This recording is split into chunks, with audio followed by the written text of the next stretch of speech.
Hey everybody, what is going on? Maxx here with another Master Doodle video for you. So, much like yesterday where we looked at specifically one of our post-ban list builds for Season 13 in the form of Baronne de Fleur, we're going to be doing the same thing here again today, although this time we're going to be doing some extensive testing with Adamancipators. So, at the time of recording this, as you can see, because there's no little 1 icon up here, Block Dragon is still at 3. However, I am rocking a copy of the deck that only uses, or a version of the deck rather, that only uses 1 copy in order to see just how consistent the deck can stay and perform in a new meta. So this is one of the decks, actually among all the decks that I'm updating for this ban list, this is definitely the one that got the most dramatic change, going from a 60 card build down to a 40 card build. I talked about this a little bit in the video where I just went over these decks overall, but just to recap there, as far as that decision goes, I think that moving forward, with only being able to have 1 copy of Block Dragon in the deck, it's going to be much harder to mill it with that grass looks greener, which, you know, that was kind of the appeal of grass, at least to me in the deck beforehand, was the fact that, you know, if you're milling an average of 20 cards, it's pretty likely that you're going to hit at least 1 copy of Block Dragon among those 20 cards, so... if you've got 3 in a 60 card deck, that is.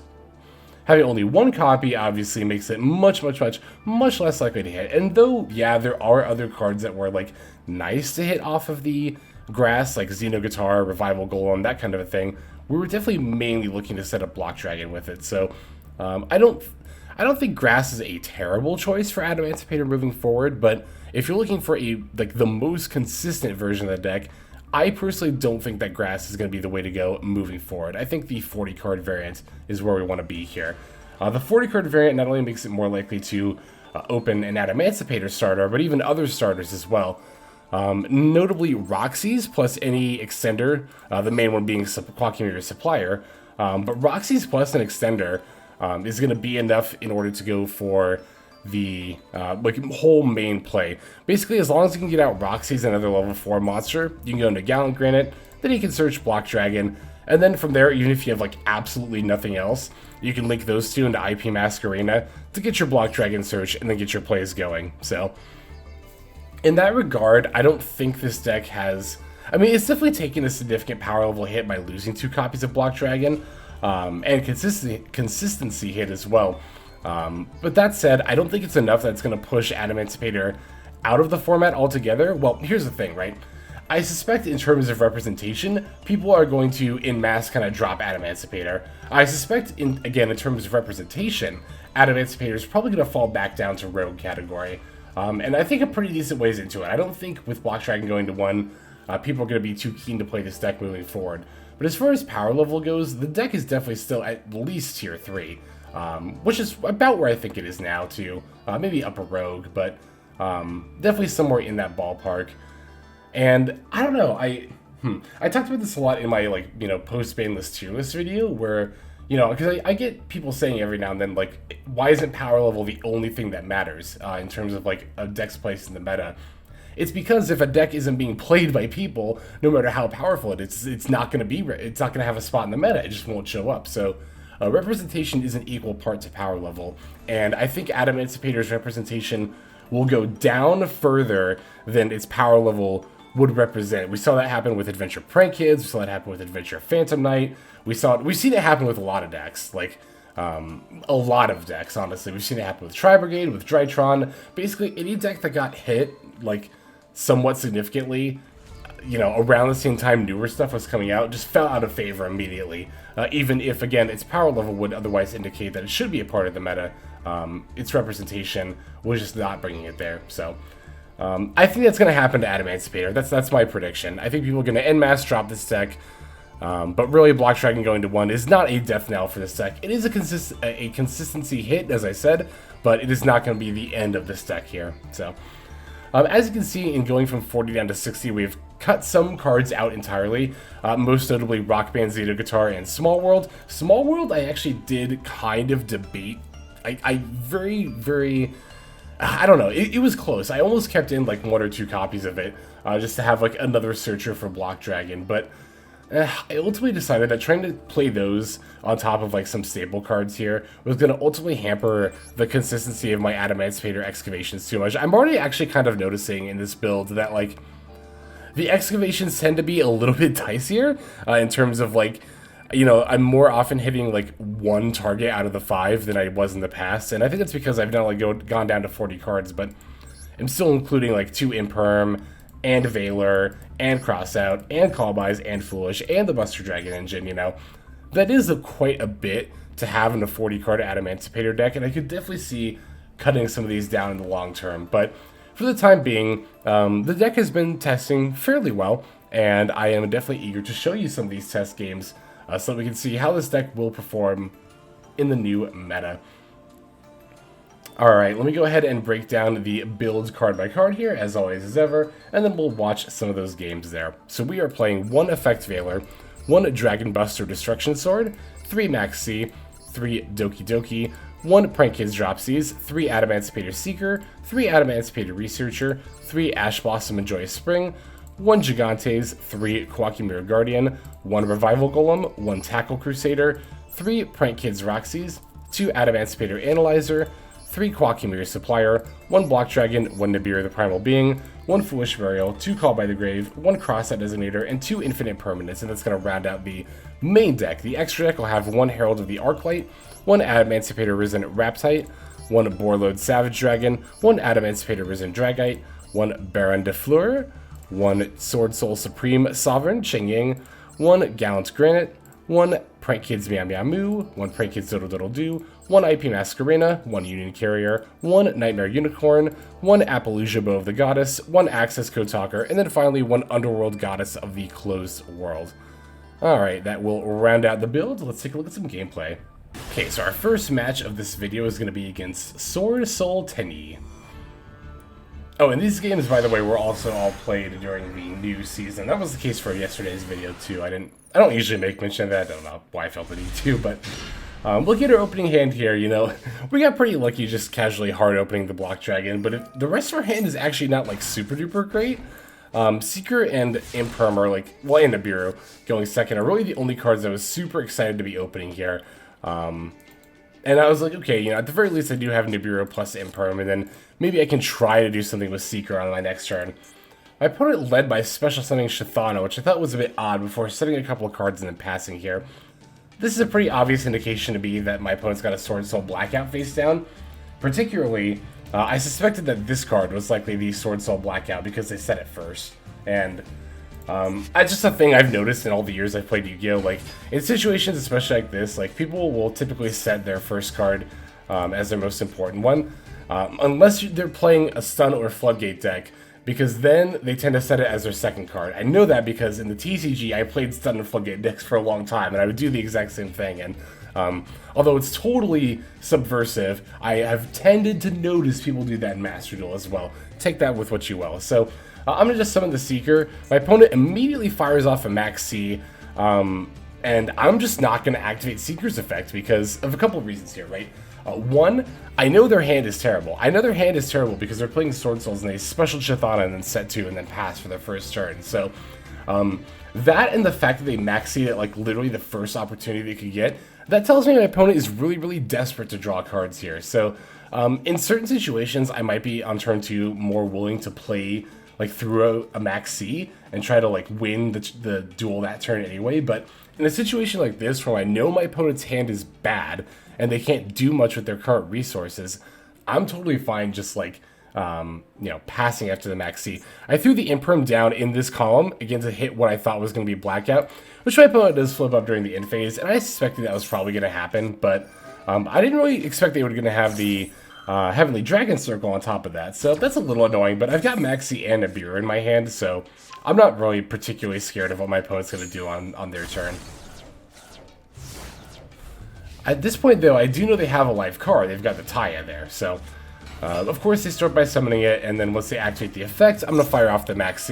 Oh, this was the other thing I was going to say, by the way, and I've said this so many times. I see so many players doing this.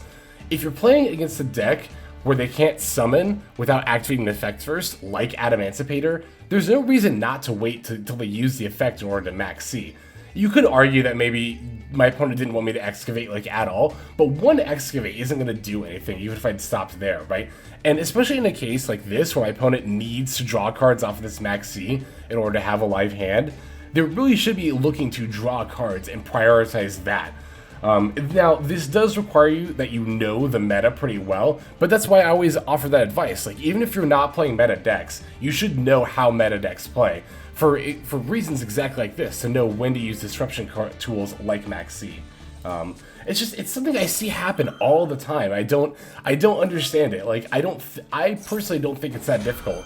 Even if you've never played against Adamancipator, you should be able to stop, read the card, and see that, oh, like, I'm going to get a special summon when I go to activate the effect, and probably not before then. To be fair, I guess I could have had a Researcher that I then special summoned, but again, that's such a niche scenario. It didn't seem right to me. I don't think it was the right play to Maxx when my opponent did. Alright, so here they added an Ashina. That's fine, I don't really care about that. But I suspect they're probably going to end up adding a Longyan here. They did also, I kind of glossed over this, but they had the Ash Boss in front of Maxx, which was kind of annoying. But I've already got the Nibiru in my hand, so yeah, this is definitely the moment where I want to drop Nibiru before the Baron comes down. Now, they do have Ashina and Greater, so they're going to still have like some amount of plays, but hopefully not much just beyond like summoning something in defense mode. Which now, they just summon a Vishuda in defense mode, set 1 and pass. So Swordsoul, even though they always play Blackout, they like never play 2 Blackout ever, so I'm not worried about this being Blackout at all. But here I'm just going to start by normal summoning. What did I draw? Did I draw the Rocksies? I did draw the Rocksies. And I decided to start by doing that, not activating Roxy's effect, because my only cards in hand were the Dropsies I would have to summon, and the Block Dragon I'd have to banish. But yeah, I'll just go into the Meow-Meow-Mu just to have an extra like link material on board before sending it off for the Block Dragon there. And then as soon as Block Dragon comes down, the opponent concedes. So yes, that was a fairly lucky first game to just open Block Dragon as the one of in a 40-card deck, but at the same time, you know, as you can see, it wasn't a cut and dry game. We definitely had to work for that one a little bit. So there's that first game. Let's go and move on to the next one. This game here will be against Live Twins, which is actually playing a DPE and Scythelock engine, which is kind of funny because I thought about excuse me, sorry about that. I thought about updating my Live Twins to include the Scythelock again. You actually don't need to play DPE to Scythelock in Live Twins, by the way. I have a video all about that, about how to Scythelock in Live Twins. But with Trouble Sunny, you know, that was before Trouble Sunny came out. With Trouble Sunny now being a thing, I think Trouble Sunny is probably just the better play on turn 1. Alright, so here I'm going to open with Doki Doki. Thankfully, my opponent somehow didn't have a response to this. I'm playing 3 of this card now. I usually played a 2 in the past, but I wanted a more consistent opening, and Doki Doki does offer that consistency, but honestly, it does come at a price. This card is so easily stopped. This is the rescue cat of this deck, where like literally almost any kind of response can hit it. Like it can get Ash Blossom, it can get Veilord, it can get Impermed. An opponent who is patient will Maxx in response to discarding, and then you're forced to give them at least 1 draw, you know, etc., etc. I did have the call by at the ready in case this happened, but unfortunately for me, that's not the case. So here I actually, because I opened, did I actually hard open both cards? I think I did. Well, no, I didn't hard open the Rocksies, right? I got that off the Doki Doki, but basically, access to Rocksies plus Supplier is enough to get your plays going, and you don't even have to hit any of your Excavates in order to do it. And I'll show you how we do that here. Basically, the idea is that, you know, we want to get a Rocksies on board to go into Meow-Meow-Mu. That'll get Dropsies out of our deck. We then use Dropsies and Meow-Meow-Mu to go into Dodo-Doodle-Doo. That'll get another Rocksies out of our deck. And also, when we send the Rocksies for the Meow-Meow-Mu, we can special the Koa'ki Supplier. That's going to give us our 2 level 4 monsters in order to make Gallant Granite. We can then use Gallant Granite to detach and search for Block Dragon. Now, we can use Dodo-Doodle-Doo, Gallant Granite, and Block Dragon in order to make Appaloosa. And that'll not only set us up nicely for the rest of the turn, as far as, like, you know, our opponent will be able to, like, Nibiru us or anything, but now we also get our searches off of Block Dragon. And really, once you've gotten your Block Dragon search and you've resolved that effect, then, like, you can do pretty much whatever you want for the rest of the turn. Again, like, I don't really even need to hit my Excavates here. I obviously want to, but even if I whiffed both of these Excavates, I would still definitely have, like, more than enough options here. So, we managed to find a Koa'ki Mirror Guardian with that first one, which is nice. Go ahead and sync up the Seeker and the Gigantes for a Raptite. I want to follow up by using Raptite's effect, although I probably actually should have used Researcher, because If I had hit an Analyzer here with the Raptite, I definitely would have wanted to be able to summon off of that, but I ended up finding another Researcher instead. I'll just use the extra Researcher and Raptite to go into Borreload here. This way I can just use, the Researchers, Excavate, and then even if I would have whiffed on this, that still would have been a big deal, because then I can just use these two to make Unity Carrier, but we do actually manage to hit a Supplier, so I'll just use the Supplier and the Guardian to make Unity Carrier instead, and then I'm going to use the Researcher and the Doki Doki to put a Herald of the Arclight on board. Ideally I would have been able to put a Baronne de Fleur on this board as well instead of the Herald of the Arclight, but just because of the placement of our monster zones ended up being a little bit awkward, I wasn't able to quite to be able to do it there, but yeah, we did still end on all the important stuff, right? We've got multiple monster negates, we have multiple Omni negates, and then we also have the Dragon Buster locking our opponent out of their extra deck there.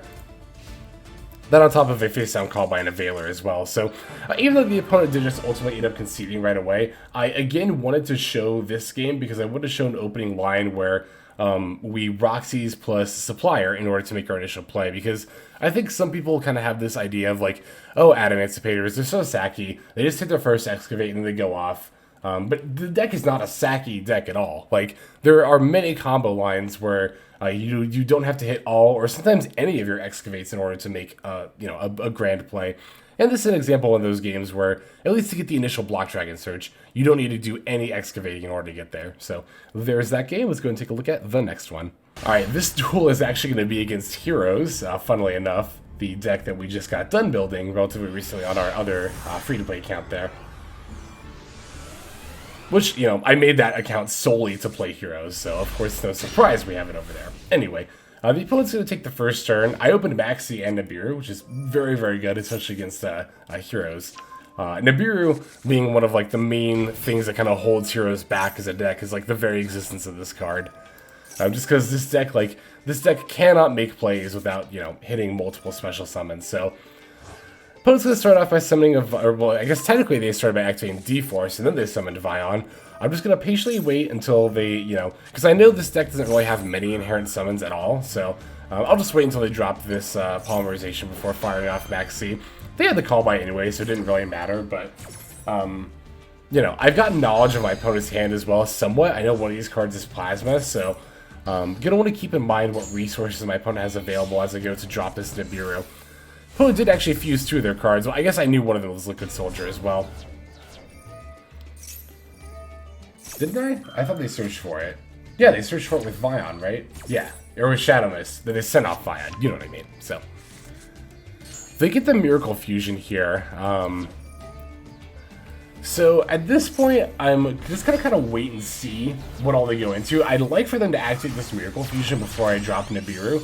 I don't think that's gonna happen, but now with this Wonder Driver coming down, I know that they're going to have access to this Polymerization again after they fuse. So when they activated the Fusion Destiny, I debated chaining Nibiru in response to that, just to get it out before my opponent dropped a DPE, because if they drop DPE, then they would be able to just pop it and then bring it back on the next turn. But that's also the case even if they don't, even if they resolve the Fusion Destiny here. So it's like, it doesn't really make a difference. I'll just wait.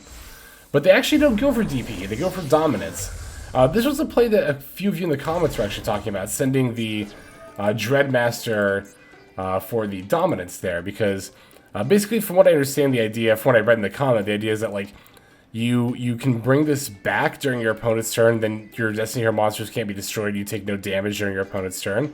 It's a pretty sweet play, I'm not going to lie. Yeah, if I had known about that, I might have experimented. I guess I could still experiment with that. It's not like the account is gone or anything, but yeah, no, I'm definitely, it's nice, it's cool even, again, to see this exact line in action after a commenter told me about it, so. Alright, now here I debated firing off Nibiru now after this Denier got summoned, but then I was like, wait, they're going to use the Polymerization to go for DPE, right? So I'll just wait until they activate Poly, which they do right away. And then now in response, I'm going to fire off the Nibiru. This is going to either do one of two things to the Polymerization, either make it fizzle or force them to fuse into something they really don't want to fuse into. But it's going to do the latter because I know one of their two cards in hand is Miracle Fusion, so yeah, the Polymerization just fizzles at this point, they get no effect.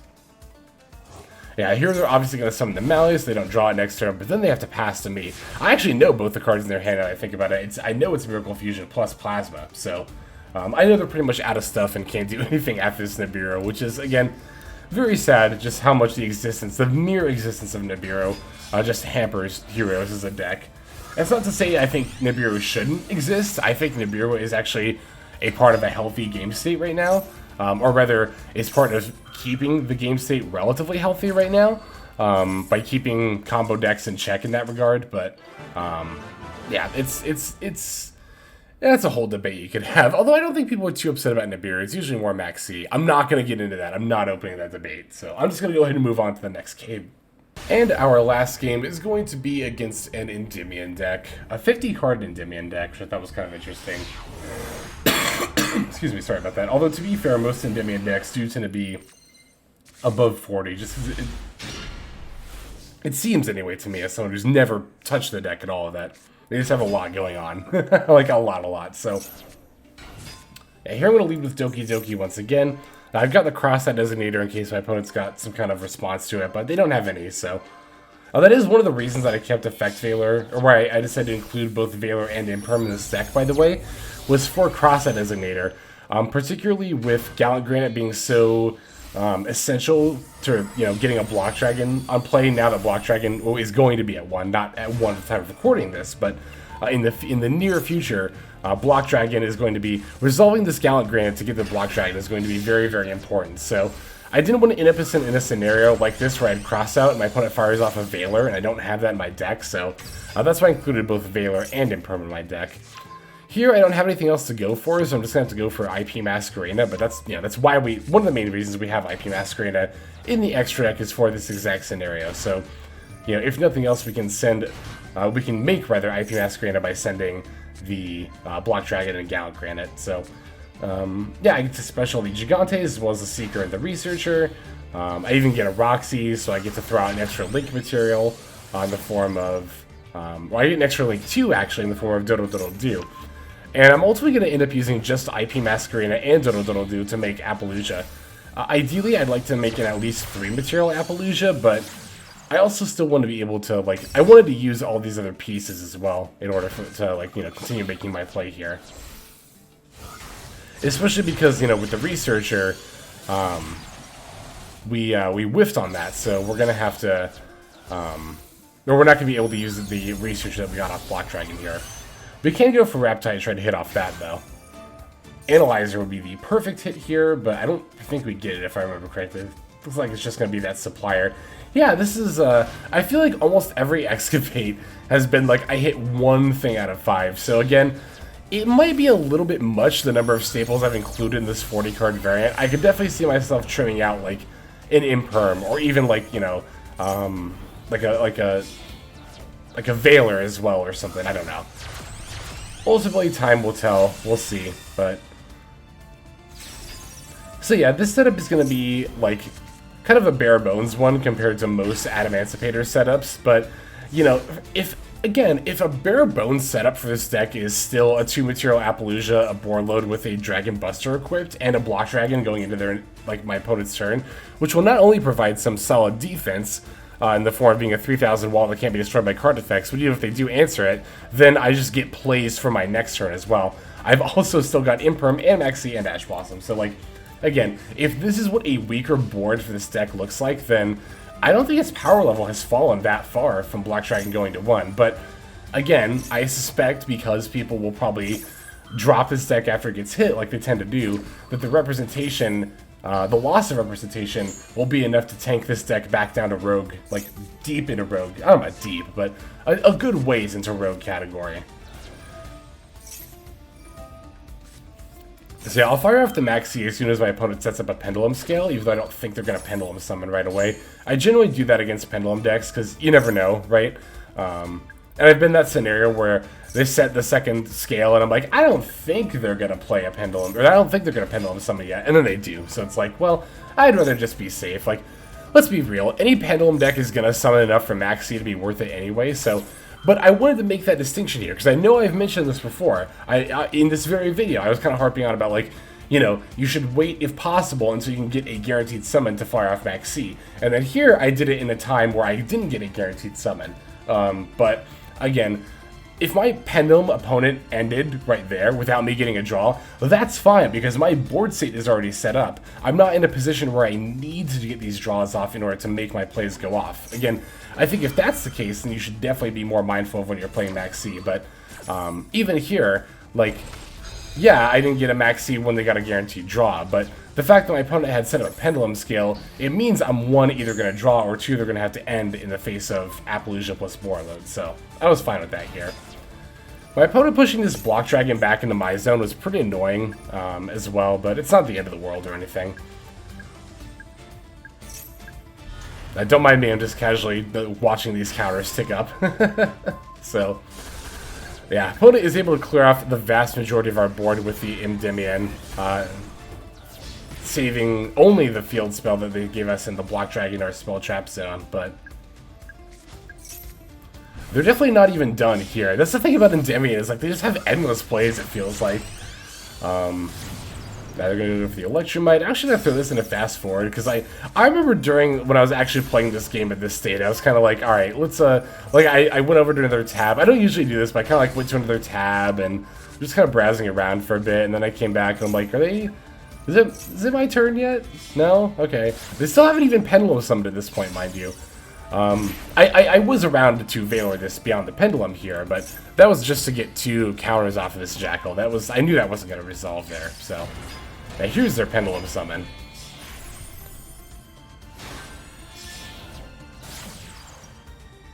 Also, didn't my opponent... Hang on, what did they battle over here?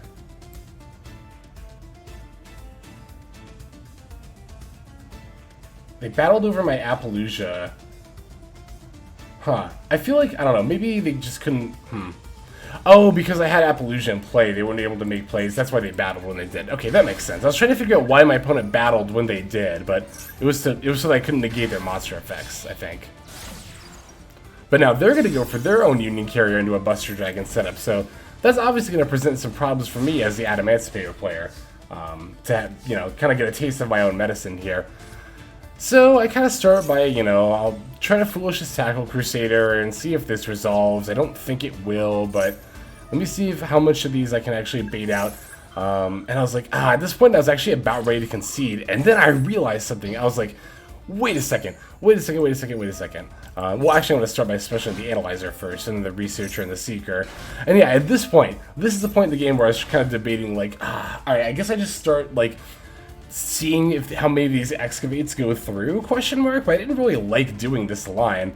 I was thinking about normal summoning the Koa'ki Guardian. It was at this point that I realized, like, wait a second, my opponent just gave me the perfect out here. I have this field spell, and they placed their Jackal above the Destruction Buster Sword. I could have done this much earlier in the turn, but it was at this point that I remember, like, wait a second, I have outs, my opponent just handed them right to me.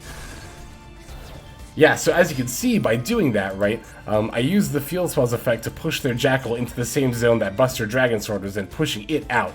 Now my opponent does not have monster negates, nor do they lock me out of my extra deck anymore. They do still have this Omni negate. I don't think they've used it yet, nor have they used their Endymion, but the Endymion is whatever. I'm not going to use spell or trap cards. That's fine, but yeah, the opponent only has 1 Omni negate left, and I've got 3 different three different Adamancipator monsters to execute with. On top of that, I've summoned my Koa'ki Guardian, so even if my opponent does use their Vortex Dragon's effect, I can just negate and destroy it. So that game I thought was going to be just total despair at the end, but then I realized, again, wait, my opponent handed me an out to their board.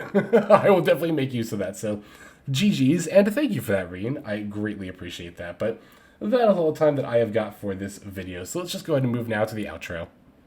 Alright everybody, thank you so much for watching all the way to the very end of the video like this. That means a whole lot to me.